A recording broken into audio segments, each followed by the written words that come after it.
Viajan por valles y montañas las ondas que unen a mi gente.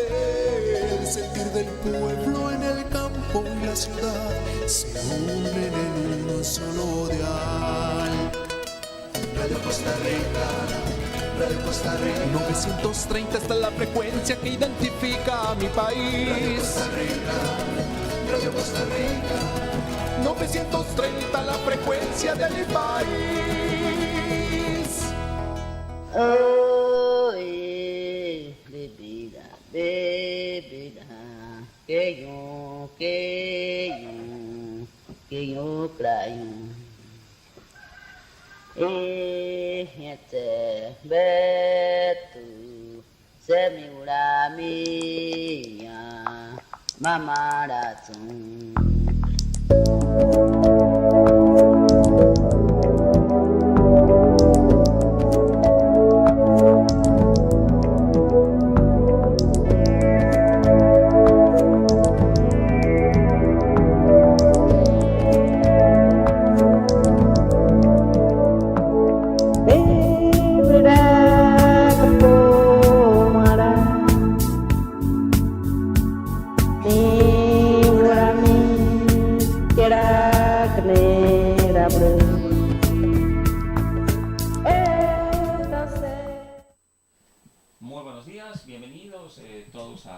Más de conexión a través de las ondas de Radio Costa Rica y compartiendo también el programa a través de Facebook Live.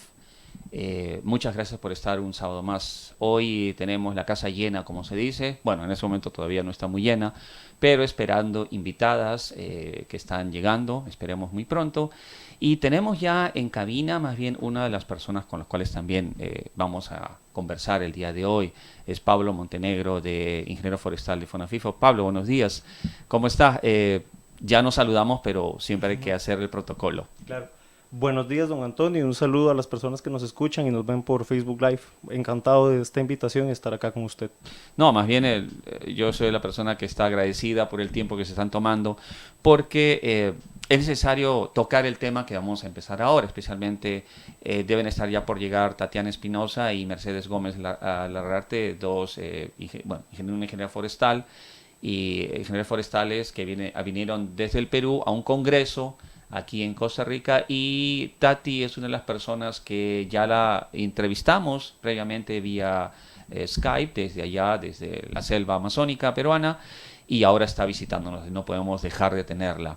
El tema es, digamos, importantísimo, en que vamos a conversar sobre la conservación de los bosques y otros temas relacionados. Pablo, ayer estábamos conversando, hay muchas cosas que están ahí que se tienen que tocar al respecto. Vamos a iniciar el programa, como siempre, haciendo mención y agradeciendo muchísimo el aporte de dos empresas. Siempre mencionamos una empresa familiar, donde La Chinita, que está luchando y contribuyendo a la disminución del plástico desechable, este contaminante que prácticamente es un asesino en todos los aspectos. Y también a GIP, la única empresa que consideramos gestora de residuos electrónicos certificada y de garantía, que dan su aporte a Conexión y confían en Conexión para lo que significa la difusión de lo que es un cambio de mentalidad respecto al medio ambiente.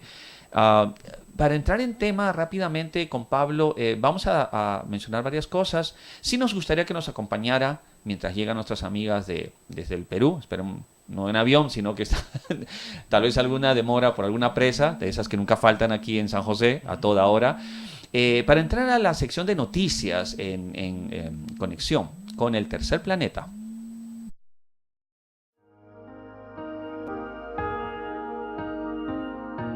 Noticias en el Tercer Planeta.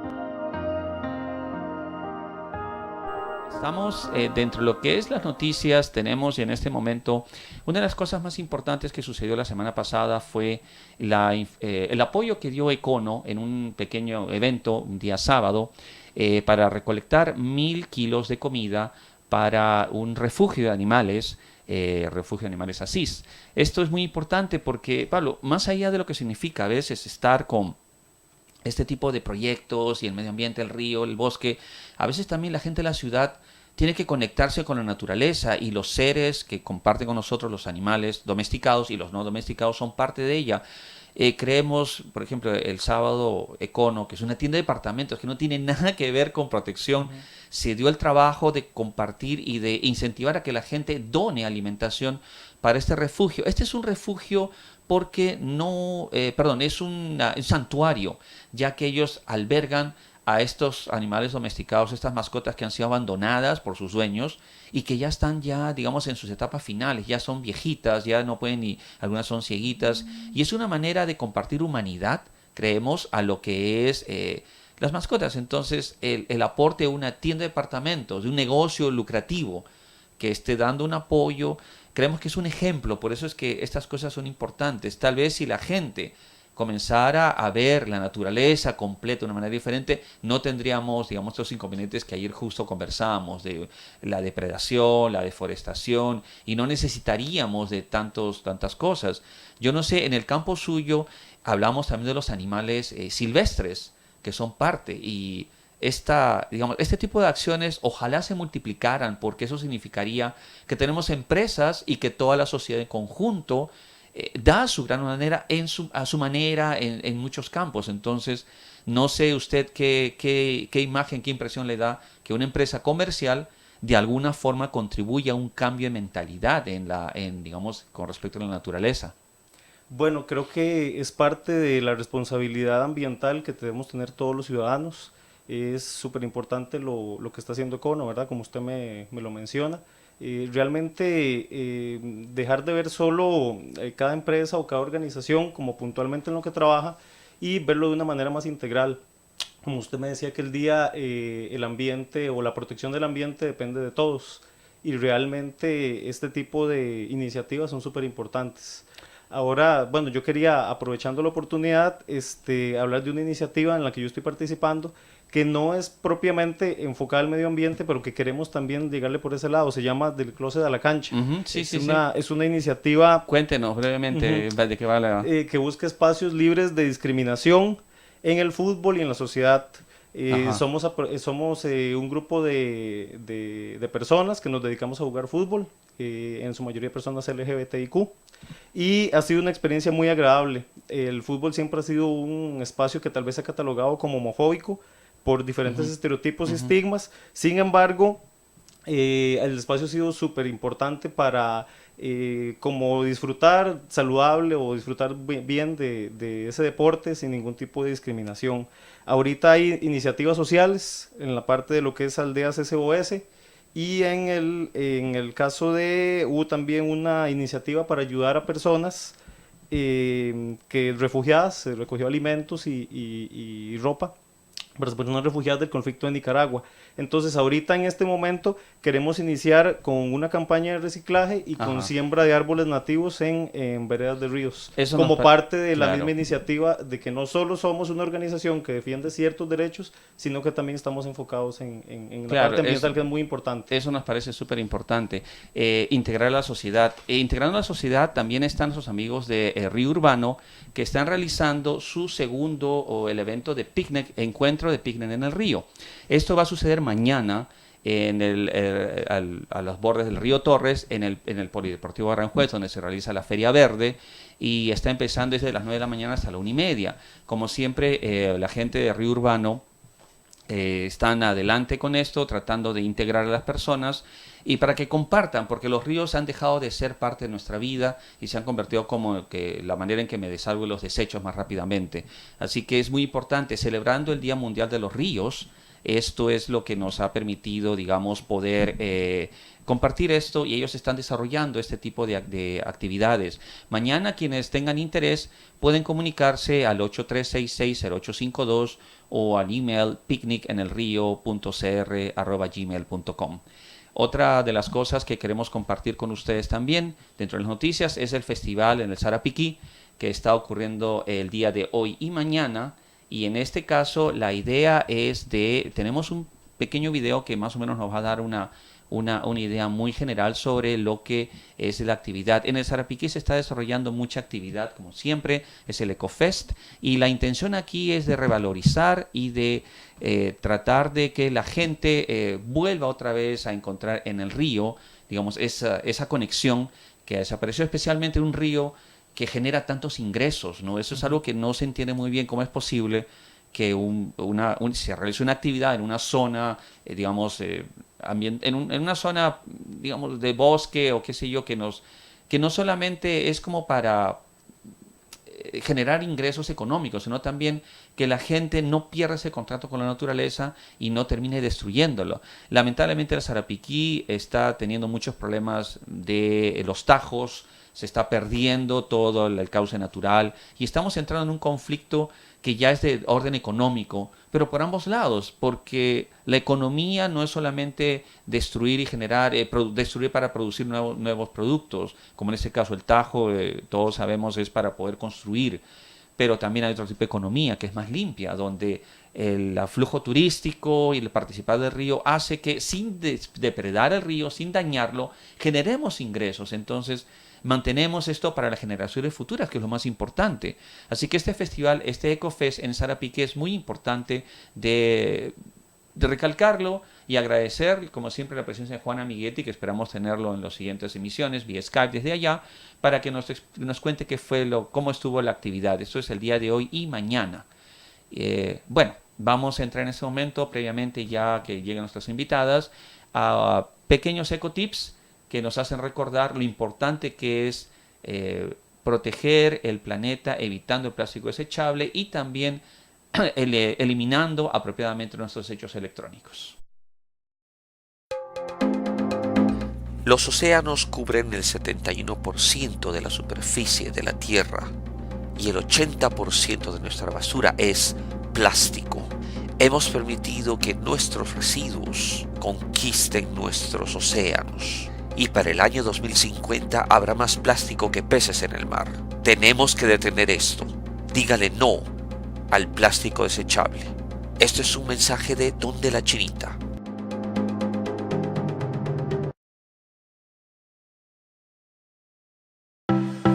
Cuando sus aparatos electrónicos ya no funcionen, debe llevarlos a un punto verde o centro de reciclaje electrónico autorizado, donde se separarán los compuestos tóxicos y peligrosos para la salud y el medio ambiente de los metales y materiales útiles que se reutilizarán para crear nuevos equipos, ayudando a mantener un planeta más limpio. Este es un importante mensaje de GIP Costa Rica, su gestora ambiental de residuos electrónicos.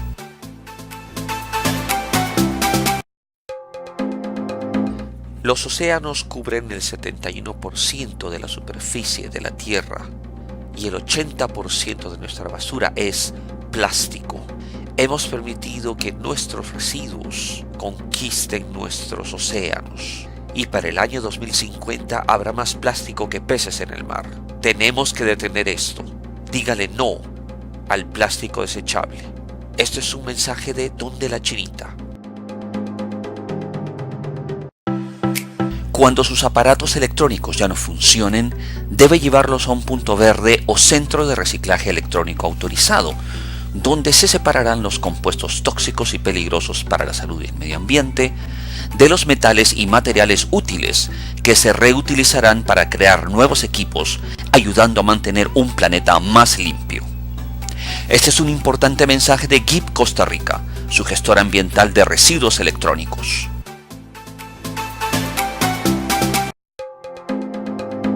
Los océanos cubren el 71% de la superficie de la Tierra y el 80% de nuestra basura es plástico.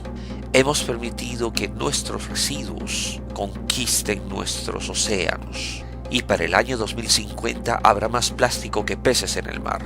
Tenemos que detener esto. Dígale no al plástico desechable. Esto es un mensaje de Don de la Chinita.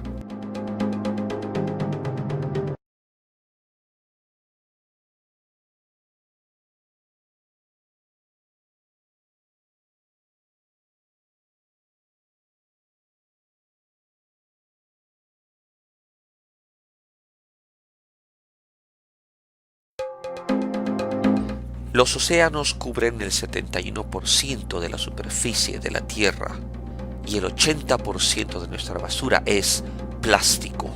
Hemos permitido que nuestros residuos conquisten nuestros océanos. y para el año 2050 habrá más plástico que peces en el mar. Tenemos que detener esto. Dígale no al plástico desechable. Esto es un mensaje de Donde la Chinita.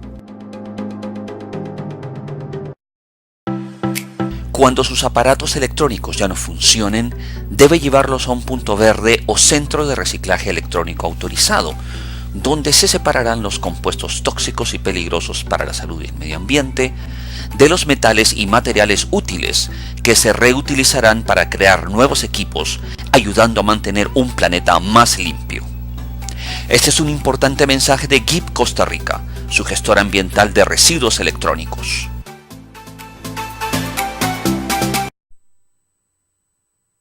Bueno, gracias por estar aquí. Llegó Tati, vía avión, no sabemos, pero ya llegó. Tati, gracias por estar aquí. Y ahora en vivo, hace unos meses fue, creo, lo hicimos desde allá, desde el Perú, vía Skype, pero ahora te tenemos aquí. Bienvenida, un poco agitada por una pequeña situación ahí que nunca, a veces falta. Pero bueno, ya está con nosotros Tatiana Espinosa, digamos, de Arbio, Perú, que vino a Costa Rica aquí para, bueno, cuéntanos exactamente, antes que nada, presentarte ya directamente, cuál es tu función, qué proyecto tienes en el Perú y qué haces acá en Costa Rica en estos días. Gracias, Antonio. Sí, bueno, las direcciones acá en Costa Rica son un poco extrañas, así que tuvimos un percance. Fui invitada a un congreso de Sostenibilidad, Ecología y Evolución, que es el primer congreso latinoamericano en esta temática, que involucra temas, bueno, sostenibilidad, de cambio climático, etcétera. Y yo vine a participar como conferencista en un panel, en un conversatorio sobre conservación en manos privadas. Ajá. Entonces eran iniciativas de conservación, ¿no? Iniciativas privadas de conservación, para hablar un poco de lo que realizamos en la Amazonía peruana con la organización Arbio, la cual dirijo. Dentro del conversatorio estuvo también el señor Rafael Gallo, que es el, si no me equivoco, presidente de la red de áreas de conservación privada, y tiene varias iniciativas también muy interesantes ya a través de los años acá en Costa Rica. Entonces salió muy bien, felizmente. Qué bueno. Sí, estuvo muy bonito. Entonces, bueno, yo, como te contaba, vengo a contar un poco la experiencia que tenemos ahí trabajando en la Amazonía peruana. Llevamos con Arbio ya 8 años. Bastante tiempo. Sí. Más, bueno, relativamente, más ¿no? Más o menos, sí. En Madre de Dios llevo ya 15 años, ¿no?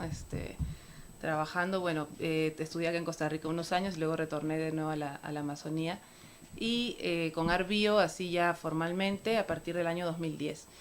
Nosotros gestionamos un área de bosque de 916 hectáreas en la cuenca del río Las Piedras, y la principal motivación fue crear esta organización para que gestione el bosque y tener crear alternativas y estrategias para enfrentar la deforestación y las amenazas que hay en esta región. Es una región altamente amenazada, y esto se acrecentó aún más a partir de la construcción de la carretera interoceánica. Entonces, sobre todo de minería aurífera, monocultivos, ingreso de taladores ilegales, entre otras actividades así ilegales. Entonces, a partir de ese año hemos comenzado ya a trabajar. Nuestro objetivo es tener el apoyo, trabajar también con la sociedad civil y también el sector privado, de forma que se sientan parte de la conservación de la Amazonía, ¿no? Porque este tipo de iniciativas, bueno, hacemos todo el esfuerzo posible, pero solos no podemos, ¿no? Entonces, Definitivo. hay que ver la forma de, lo que quisiera, el objetivo de Arbio es que las personas se enteren de lo que sucede, que todos tengan una manera fácil, rápida y transparente de participar también en la conservación, de ser parte de esta comunidad de Arbio de conservación, y que entre todos podamos trabajar juntos a nivel de investigación y de conservación de toda esta área de bosque. Hay algo muy importante, Tati, que mencionabas, y es esta integración de la comunidad. Ayer, por ejemplo, hablando con Pablo, porque él estaba bastante preocupado sobre el tema que se iba a tocar, porque el problema es que tampoco hay espacios en muchos casos. Al margen, digamos, siempre nos echamos flores nosotros, pero es que es una realidad. En Costa Rica, que es un planeta, debe ser un país verde, lamentablemente los espacios como estos No existen, este es el único. En el Perú eso es mucho peor. Peor, sí. Hay dos realidades diferentes. Pablo me comentaba que si comparábamos, digamos, los tamaños y todo eso, para darnos una idea, el área que tienes, que cubre Arbio, aproximadamente, bueno, ¿a cuánto equivale? Vamos a poner, no sé, ¿qué puede ser? ¿Se puede hablar de estadios de fútbol? ¿Qué tamaño tiene la ciudad de San José? ¿En kilómetros cuadrados, se sabe? Bueno, honestamente desconozco el dato, no sabría decir. A ver, te comento. No, el área que nosotros conservamos son un poco más de 9 kilómetros cuadrados. Es el tamaño más o menos del distrito de Miraflores en Lima. Ok, eso viene a ser más o menos como, digamos, toda la ciudad de Heredia, un poco más grande que la ciudad de Heredia. Entonces, que es lo que me viene a la cabeza. Para tener una idea, sí. Sí, no sí, sé sí. acá En áreas más o menos, eso y aproximadamente. para tener una idea a nivel de país, Costa Rica es la 25ª parte de Perú. Perú tiene 25 departamentos, está dividido en 25 departamentos. Entonces yo siempre decía, es como si Costa Rica fuera un departamento del Perú. Entonces también por eso es mucho más fácil de hecho, la gestión. La extensión de Costa Rica, disculpa que te interrumpa, son 51.100 kilómetros cuadrados, como para tener el dato ahí, Sí, de poder hacer la comparación. Exacto, pero es más de 1.200.000 kilómetros cuadrados.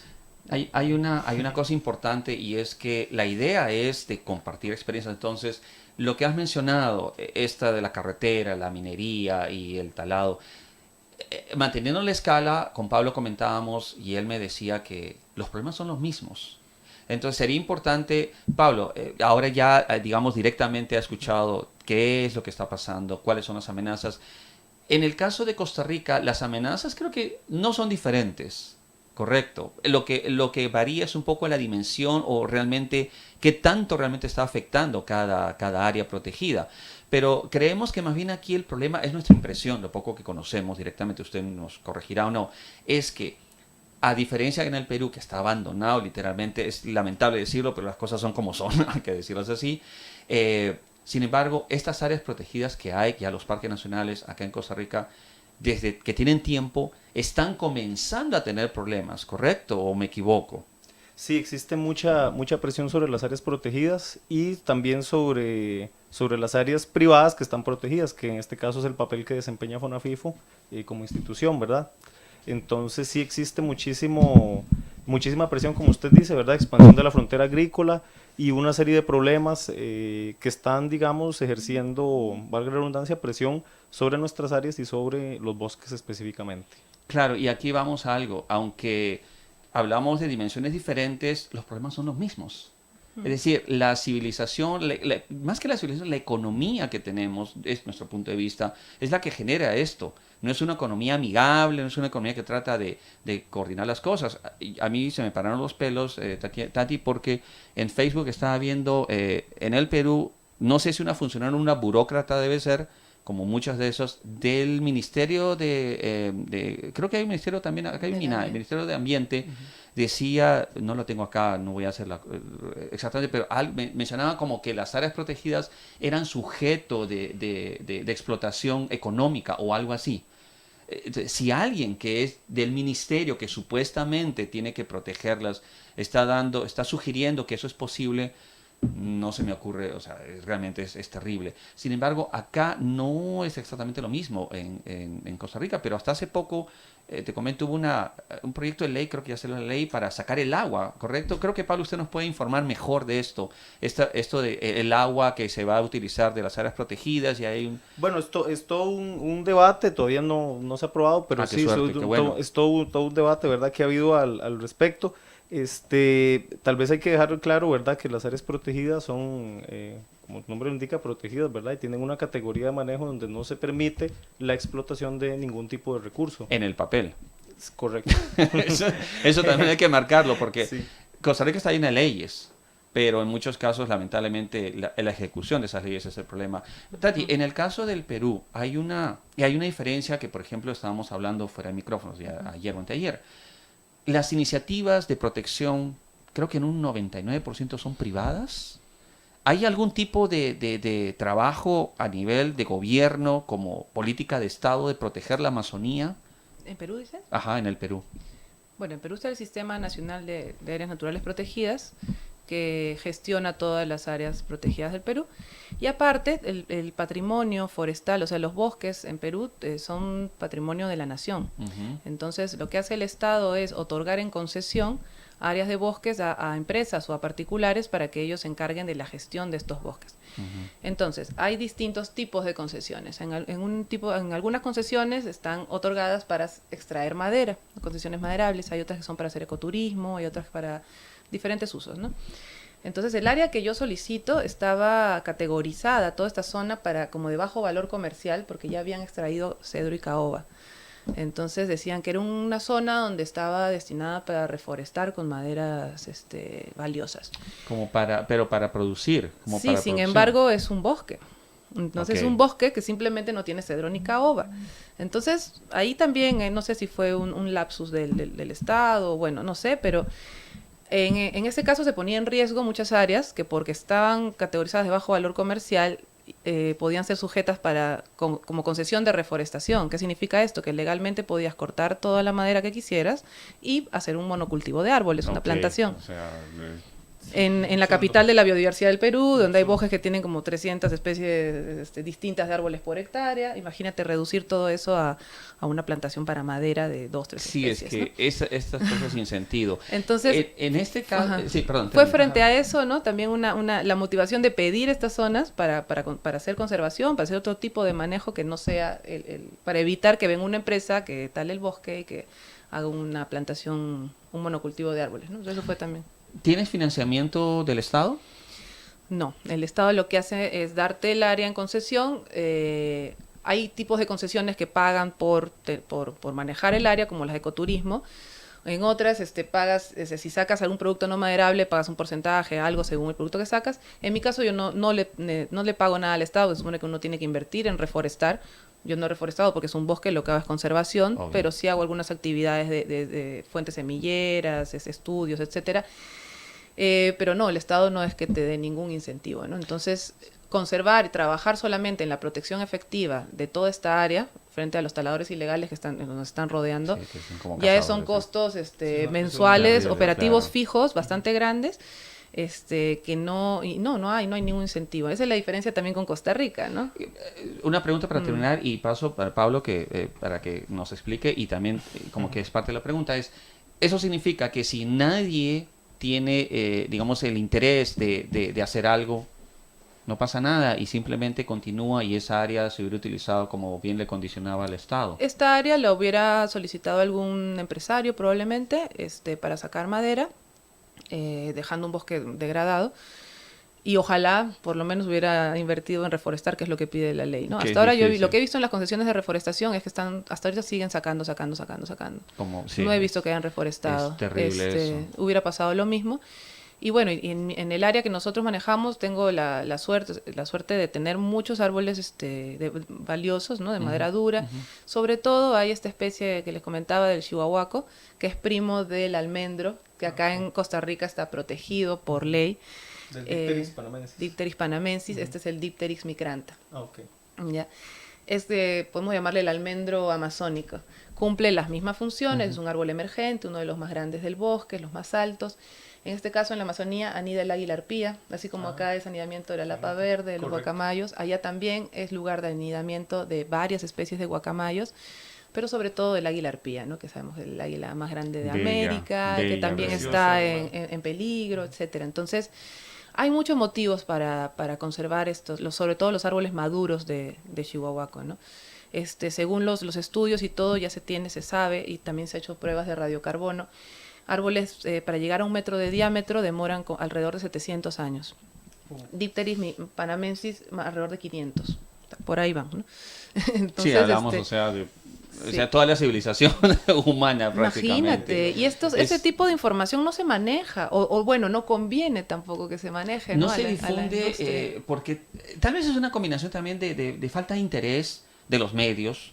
Por eso es que acá a Pablo le decía, la función de conexión es una sola, difundir, informar, o sea, aquí esa es la idea. Pero bueno, antes que se nos vaya la idea, Pablo, con lo que usted ha escuchado, la diferencia principal que hay, porque acá usted trabaja para una entidad que sí tiene financiamiento y lo que nos va a explicar cómo se financia es muy importante. Pero usted tiene una pregunta, creo, mientras Tati estaba explicando. Quería hacer, hablando un poco al respecto, quería hacer como situarnos un poco en el contexto histórico de dónde nace esta iniciativa, ¿verdad?, del FONAFIFO. Bueno, Costa Rica en los años 80 tuvo un impacto en la deforestación sumamente alto, ¿verdad? Prácticamente nos estábamos acabando los bosques. Entonces llegó un punto donde, de hecho, eso que pasó, eso que nos estábamos acabando los bosques, surgió de un incentivo un poco perverso, que es un poco lo que quisiera comentar respecto a lo que usted nos dijo en Perú. En Costa Rica tuvimos los certificados de abono forestal. Y entonces lo que se pasaba es que se talaban bosques para plantar laurel, pero al fin y al cabo estamos talando bosques, ¿verdad? Es un absurdo. Lo que pasa es que en ese momento no se le daba al bosque el valor que sí se le da ahora, ¿verdad? Exacto. Entonces nosotros tuvimos esa experiencia hace muchos años. Bueno, muchos dice uno, es relativo, ¿verdad? Hace unos 25 o 30 años. Entonces aprendimos de esa experiencia. Y el Fondo Nacional de Financiamiento Forestal, o FONAFIFO, se crea con la ley forestal. Ante el problema que estábamos teniendo de deforestación, entonces en ese momento hubo voluntad política, que es muy importante en este tipo de temas, hubo voluntad política en ese momento, y el FONAFIFO se financia con el 3.5% del impuesto a los combustibles. A nivel de país, aunque la gente no lo crea, eso es novedoso. Hemos tenido experiencias de otros países y dicen que eso es prácticamente imposible aplicarlo en otros, no sé si Tatiana me corrige, pero es prácticamente imposible de un impuesto, ¿verdad?, sacar para la protección de los bosques. Y es muy interesante de dónde sale el impuesto, ¿verdad?, porque es de los combustibles.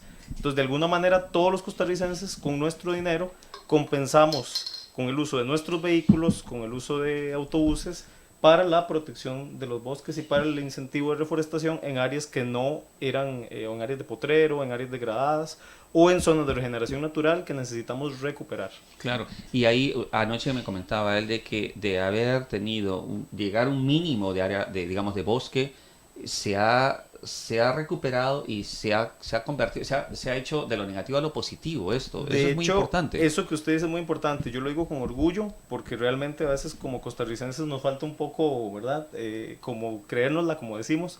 Yo digo con orgullo que realmente Costa Rica es uno de los países, o prácticamente el único país que ha revertido el proceso de deforestación. Ese es el término, revertir. ¿Verdad? Porque pasamos de un 28, un 29% a un 52.5% o más de cobertura forestal. Más de la mitad de Costa Rica es cobertura forestal.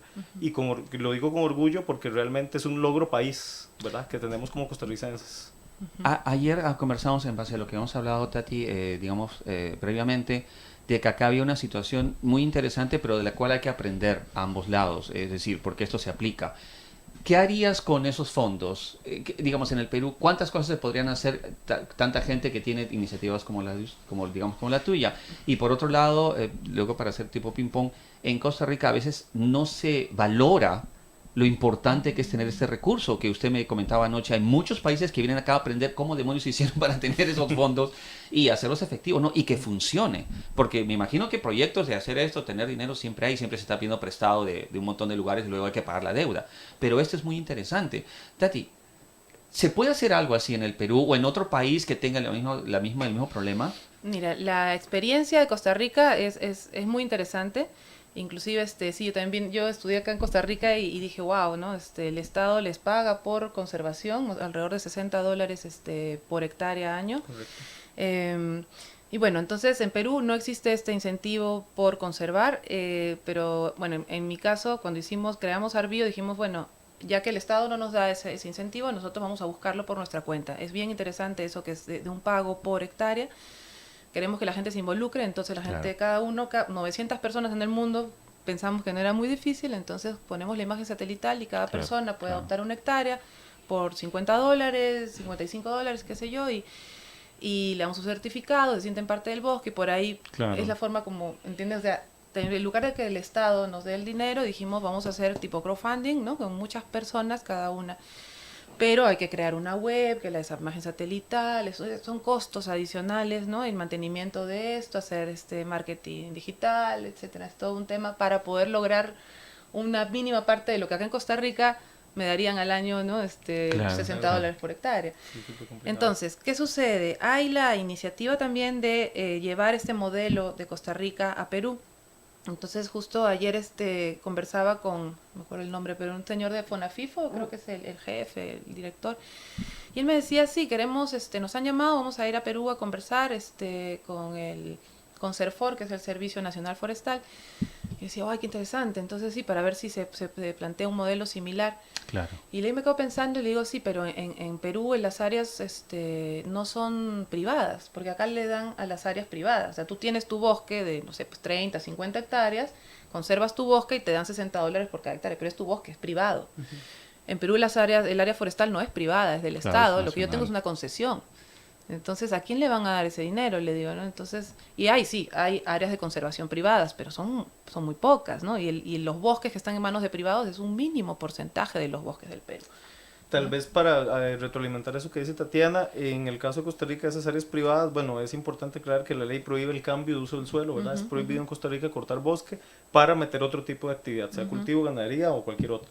Entonces, de ahí también surgió la idea, ¿verdad? De no podemos decirle a la gente conserve y no podemos simplemente decirle conserve y no le damos nada, no, tenemos que darle un incentivo Claro. porque la gente vive de su tierra, Claro. ¿verdad? Entonces, es muy interesante eso que usted dice, porque sí, digamos, se dejó muy claro eso, ¿verdad? O sea, que vamos a hacer un incentivo, pero no se puede cortar Claro. en estas áreas. Prohíben el cambio de uso y les dan un incentivo Correcto. como un costo de oportunidad, Un algo costo de así. oportunidad, exactamente. Entonces, acá en Perú lo que se hizo fue dar un incentivo, por así decir, crearon la forma de áreas de conservación privada. Entonces, ¿qué sucede? Si tú eres privado, tienes tu área desde 3 hectáreas o 30 o 300, no hay áreas muy grandes generalmente.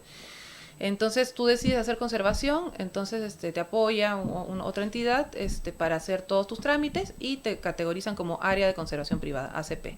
Pero no es que te paguen por hectárea ni nada, solo Claro, te apoyan para sacar esta categoría y entras a ser parte del Sistema Nacional de Áreas Naturales Protegidas. Es como una categoría que te sirve para, si quieres hacer turismo o algo, ya eres parte del sistema. Entonces esas sí son áreas privadas que por voluntad propia deciden hacer conservación. Bueno. Por otro lado están las concesiones que te contaba. Hay concesiones que sacan madera, la mayoría están haciendo ese tipo de actividades, pero hay concesiones que hacen ecoturismo, que conservan el paisaje, hay concesiones que hacen conservación directamente. Entonces, ¿y quién financia o incentiva este tipo de concesiones? Es lo que iba a preguntar. Y como son concesiones, yo veo un poco difícil de que este dinero vaya, ¿entiendes? A áreas que son del Estado, pero que los tienen las personas. Entonces, no Sí, sé. hay una cuestión y ahí que cuando tendrían que ordenarse primero. Cuando cómo le consulté funcionaría. al señor de Fonafifo, no sabía, claro, porque no me dice, bueno, no sé. Entonces, más bien creo que va a estar orientado para que sea un fondo que financie áreas naturales protegidas. Que yo digo, sí, pero finalmente, mal que bien, esas áreas ya están protegidas. Ya tienen cierta protección. Ya tienen categoría de protección. El problema es qué sucede con todo lo demás claro, bosques. ampliar todas esas partes Sí, que no tienen protección. En la cuenca donde estamos nosotros, que es la cuenca del río Las Piedras, no estamos cerca de ningún área natural protegida. O sea, en Claro, Tambopata está claro. Tambopata, en la cuenca del río Tambopata. Pero Pero la cuenca eso del río está ahí. Las Piedras es una cuenca que aún se conserva, aún está bien conservada, tiene mucha diversidad de fauna y todo, tiene gran potencial para hacer investigación, para hacer turismo, etcétera. Pero es una cuenca que tiene mucho potencial y que está totalmente aislada de protección. Entonces no estamos en zona de amortiguamiento ni cerca de ningún área natural protegida. Más bien están las reservas indígenas de no Hola, contactados, mi ¿no? nombre Más al norte de la cuenca. Es una zona importante más bien para hacer algún tipo de protección, ¿no? Claro. Y ahí estamos algunas iniciativas, ¿no? Además de Arbio hay otras iniciativas que están también conservando, pero te digo, no es fácil, a no ser que tengas fondos del extranjero o estés linkeado a alguna otra cosa. Entonces, vamos a ver qué sucede, ¿no? Con estos fondos en Perú, si van dirigidos a áreas naturales protegidas o si ojalá se vea la forma de canalizar un poco para apalancar estas iniciativas de conservación en zonas tan importantes como esta cuenca, ¿no? Claro, aquí hay algo muy importante. Yo le decía ayer a Pablo que le estaba preocupado sobre los términos y todo. Más allá, digamos, de la parte técnica y digamos, la terminología, el ciudadano común necesita involucrarse, sea de una manera que en este caso en Costa Rica, los que pagamos impuestos, contribuimos directamente sin saberlo, o sea, Sí, directamente sabiéndolo, pero es Exacto. importante, si no hay esta conexión, y eso es algo, por eso es el nombre de este programa, y queremos recalcarlo, no hay nada. Entonces, me encantaría que ustedes de una manera, cada uno, ¿no? A su manera, explique por qué Corno, es importante que entendamos que los bosques tienen que mantenerse. No hablamos de un zoológico, no hablamos de una postalita, una imagen. O sea, ¿qué significa para el ciudadano, el citadino, sea de Lima, de millones de habitantes, o sea de San José, de unos cuantos miles? ¿Qué significa realmente mantener el bosque como está? Ujú. Bueno, hablando en términos generales, los bosques son los sistemas de soporte de vida del planeta. Los árboles son seres muy evolucionados y gracias a ellos existe la vida tal como la conocemos. Son pilares energéticos del planeta. Entonces, merecen por lo menos respeto. Respeto. Para empezar. Exacto. Y valorar los árboles que están, te estoy hablando de árboles de 500 o 1000, hasta más de 1000 años. Son los sabios, los abuelos del bosque. Claro. Ya hablando en términos más ecológicos, cumplen funciones y servicios ecosistémicos muy valiosos. Fundamentales. Fundamentales en la Amazonía, en este caso en la Amazonía, los árboles emergentes, estoy hablando de la aguilarpía, un montón de especies, a nivel de fauna, de insectos, de todo. La función que cumple en este caso los bosques o la Amazonía a nivel de cambio climático, de equilibrio climático de todo el planeta y sobre todo a nivel de lluvias de toda la parte de Sudamérica. Gracias a la Amazonía es que llueve en las pampas argentinas, por ejemplo, y muchas zonas. Si la Amazonía se está deforestando, eso se va a alterar todo el ciclo hidrológico de lluvias y todo, sobre todo de Sudamérica. Entonces, todo está relacionado, es así de simple. Entonces, si nosotros afectamos los bosques de acá o los bosques de Centroamérica, de todas maneras va a afectar al resto del planeta. Eso es lo que tenemos que entender, que esta conexión no se pierde, que esté a miles de kilómetros o decenas de kilómetros, no cambia la necesidad del bosque por el árbol en sí. Eso es algo que siempre recalcamos, que tenemos que entender, porque no lo veamos no significa que no nos vaya a afectar. En este caso, Pablo, siendo Costa Rica un país más pequeño, obviamente, yo me imagino, no sé, no soy el conocedor, imagino que la pérdida de una hectárea de bosque afecta mucho más. Totalmente, el impacto es significativo, retroalimentando un poco lo que dice Tatiana y lo que usted decía de que como el citadino tenemos que entender, y me incluyo porque yo soy de San José, estudié ingeniería forestal, pero yo soy de San José. Tenemos que entender que el bosque es fundamental, ¿verdad? Que es un pilar de vida. Las personas en las zonas rurales ya lo tienen muy interiorizado. Para ellos es más porque ellos viven de su bosque o su bosque interactúa directamente con su calidad de vida. Entonces debemos aprender de la experiencia de ellos y entender que tenemos que proteger, ¿verdad? Que es fundamental que lo hagamos. Claro, eso es algo que tenemos que comprenderlo insistir, porque las personas hemos percibido que a menos que se le toque el bolsillo o la salud o digamos sea como una repetidora, no hay forma que les entre, es increíble. Tal vez ahora que usted toca el tema de la salud, creo que ayer lo hablábamos, ¿verdad? Yo le comentaba, por ejemplo, un caso muy puntual y sencillo, por ejemplo, la cantidad o el incremento de la incidencia, de verdad, del mosquito transmisor del dengue, del Zika, del chikungunya, o sea, todo esto va relacionado, ¿verdad? Relacionado al cambio climático, relacionado a la deforestación, la sequía, ¿verdad? A las sequías, esos mosquitos llegaba hasta cierta altura, ahora está llegando a una altura mayor, está empezando a afectar otras zonas que antes no afectaba, todo está conectado, como dice Tatiana, es inevitable, ¿verdad? Si afectamos aquí, nos perjudica por acá, o en algún momento nos volverá a perjudicar. Tarde o temprano nos va a ¿verdad? llegar. Tal vez un tema interesante, Costa Rica tuvo por primera vez hace 2 años un huracán. Nunca nos había golpeado un huracán y nos golpeó un huracán directamente. Exacto. Y entonces tenemos que entender que tenemos que irnos adaptando al cambio climático, pero también una manera de adaptarse es protegiendo el recurso que tenemos para poder subsistir y poder afrontar este tipo de situaciones. De hecho, Tati, aparte de Arbio como proyecto, ¿cuántas otras iniciativas así existen en el Perú? O que conozcas, que estén tratando de surgir o ya ha surgido o estableciéndose, por lo menos en la Amazonía peruana. Bueno, hay organizaciones, ONGs ya bastante grandes trabajando hace varios años, ¿no? Tanto peruanas como extranjeras. Peruanas, bueno, está Pronaturaleza, está el SPDA que involucra un poco más el tema de derecho ambiental. En Madre de Dios también está ACA, que trabaja con una organización en Estados Unidos y reciben fondos. Y ahorita están surgiendo otras iniciativas más pequeñas, pero también que generalmente están linkeados a otras organizaciones de fuera que consiguen fondos para financiar la conservación, protección, investigación, voluntariado, ¿no? Para estos está. Entonces, lo que quería mencionar también sobre el cambio climático es en el caso de Perú, casi la mitad de las emisiones de gases de efecto invernadero son provocadas por la deforestación. Acá ya no, porque tienen deforestación negativa, ¿no? Eso lo ha logrado Costa Rica. En Perú aún la deforestación es bastante fuerte, como te digo, casi la mitad de las emisiones es por deforestación, es por quema de bosques y deforestación. Entonces, estamos haciendo todo ese carbono que se ha ido acumulando a lo largo de años, de cientos de años, en los bosques, en la biomasa, en los troncos, en el suelo, en todo. ¿Qué hacemos? Lo tumbamos y lo quemamos. Sí, estamos regresando se va de una nuevo a manera la atmósfera. Más negativa a la atmósfera. No solo perdemos toda la vida del bosque ¿no? y todos los recursos y servicios, sino al mismo tiempo estamos emitiendo gases de efecto invernadero, carbono, etcétera, a la atmósfera. Y luego, ¿qué hacemos? Metemos vacas, potreros, que sabemos que esos generamos más emisiones. Son los tal vez principales causantes del CO2, es decir, la comida. Ese es otro punto también que tiene que ver la alimentación, que es un impacto ese es un círculo increíble. Entonces, según los compromisos y todo que Perú ha asumido también frente al cambio climático, es importantísimo empezar a frenar la deforestación. Por un lado, frenar la deforestación, y por otro, empezar a restaurar las áreas degradadas.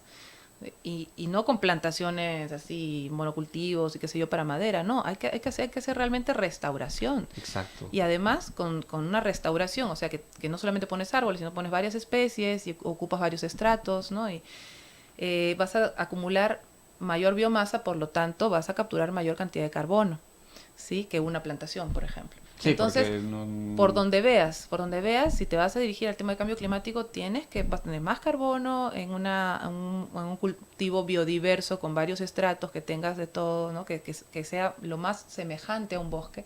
Claro, porque no va a regresar a lo original, pero por lo menos asimilarlo. Vas a reducir un poco la diversidad, no haber 300 especies de árboles en tu hectárea, pero vas a poner, pues en vez de 300 pones, no sé, pues 20 tal vez, no, pero no puedes trabajar con 2 o con 3. Y como te digo, especies de varios estratos, pones palmeras, y escoges qué especies, ¿no? Especies que te vayan a ser productivas, porque tienes que sacar rentabilidad también. Entonces, con estos sistemas vas a acumular también una cantidad interesante de carbono, que te digo, más que con una plantación o un monocultivo de árboles. Entonces, por donde lo veas va a ser interesante en términos también de cambio climático, restaurando de manera productiva e inteligente estas áreas degradadas, y por otro lado conservando los bosques que ya están. Claro.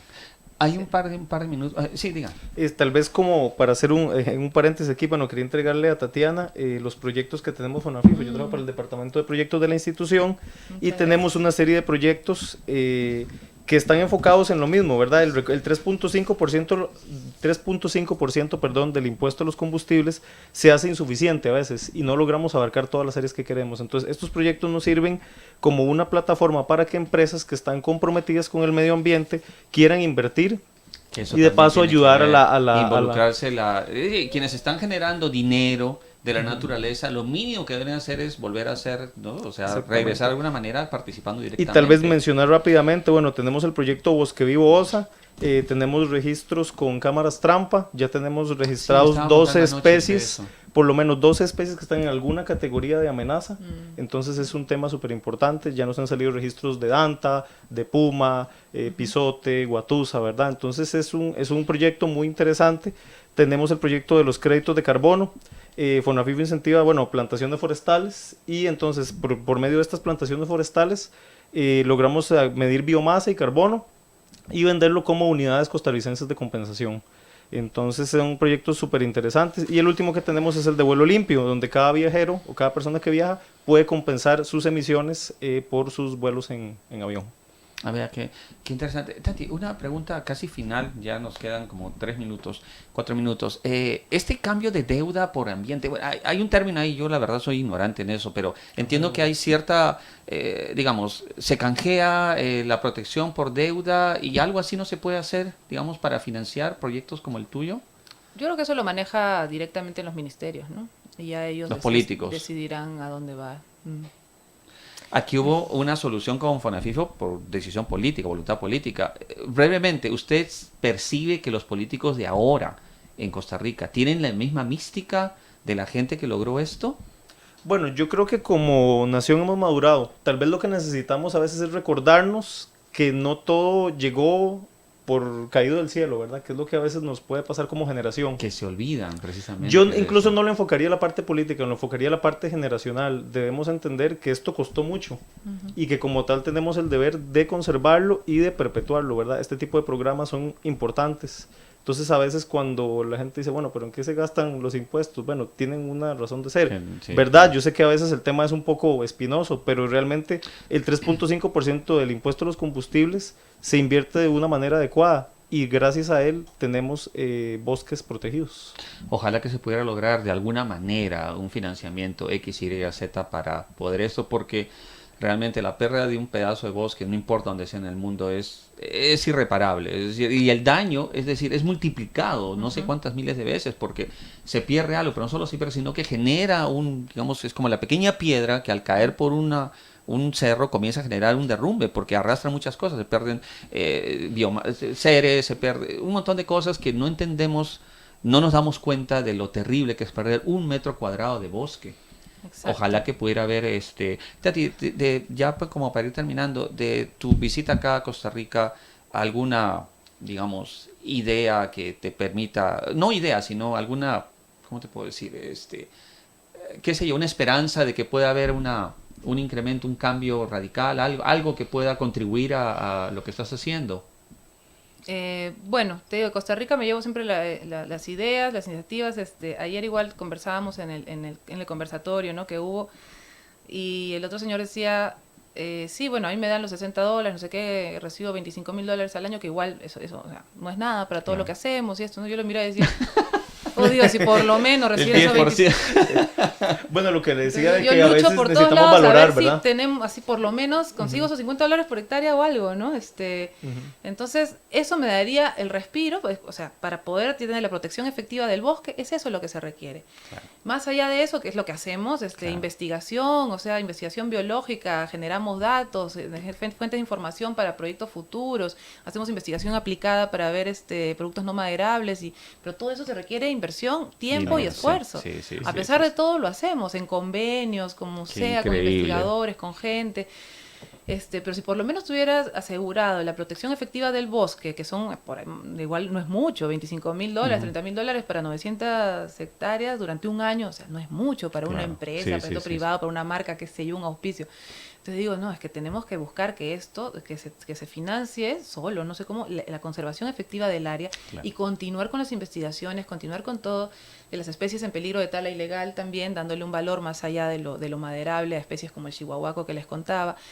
Y así, o sea, hay tantas cosas por hacer, pero como uno siempre está en el día a día, más bien luchando y viendo cómo pagar honorarios, combustible, luz, víveres, imprevistos, cosas que de verdad ni siquiera debería preocuparse porque robos, en teoría todo el tiempo, ¿no? Y los madereros, te digo, los tengo ahí enfrente. Que eso es otra clave. Es complicado, es bien complicado, pero yo siempre, bueno, trato de ver lo positivo.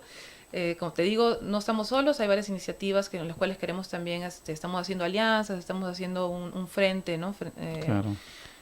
Para no estar solos, estando unidos, y al mismo tiempo sí sería interesante que el sector privado empiece a ocuparse más de estas cosas, y yo creo que cada vez, esa es la tendencia, ¿no? A través del tema de responsabilidad social, ambiental. Yo creo que ellos también les conviene y podrían venderse muy bonito a través de una iniciativa de conservación, diciendo que gracias a nosotros este bosque se está conservando y el jaguar está caminando, etcétera. Nosotros tenemos eso. Cámaras trampa, tenemos todo, tenemos muchas cosas que mostrar y que las empresas podrían utilizar también, ¿no?, en sus estrategias de marketing, de ventas, etcétera. Sería lindo eso. Yo veo un poquito por ahí, quisiera que el sector privado se involucre, que las personas de pie también se involucren en el tema de las hectáreas, que luego se genere interés por ir a visitar el bosque también. Estamos sacando un programa también de turismo, turismo científico, etcétera, para el próximo año. Entonces yo creo que mientras concienticemos a más personas, a la sociedad civil, a las empresas privadas y todo, yo creo que hagamos un buen grupo y ahí sí podemos trabajar unidos en la conservación. Sí, qué importante sería eso. Ya se nos terminó el tiempo.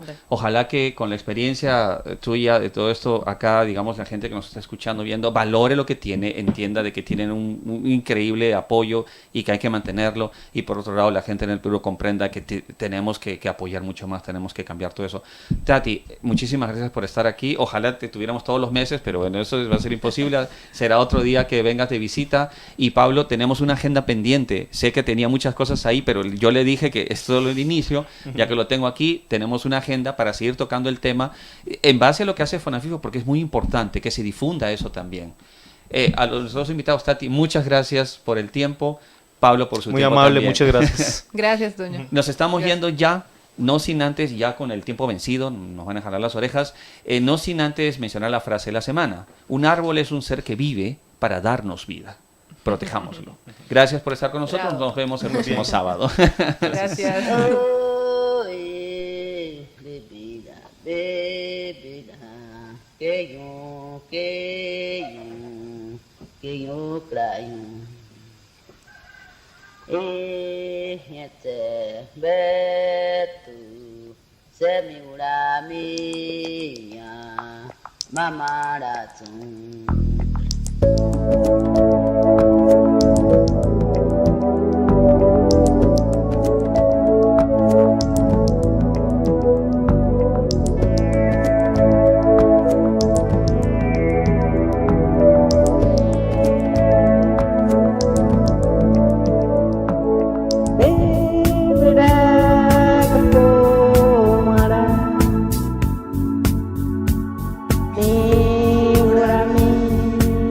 Negra, negra, blue.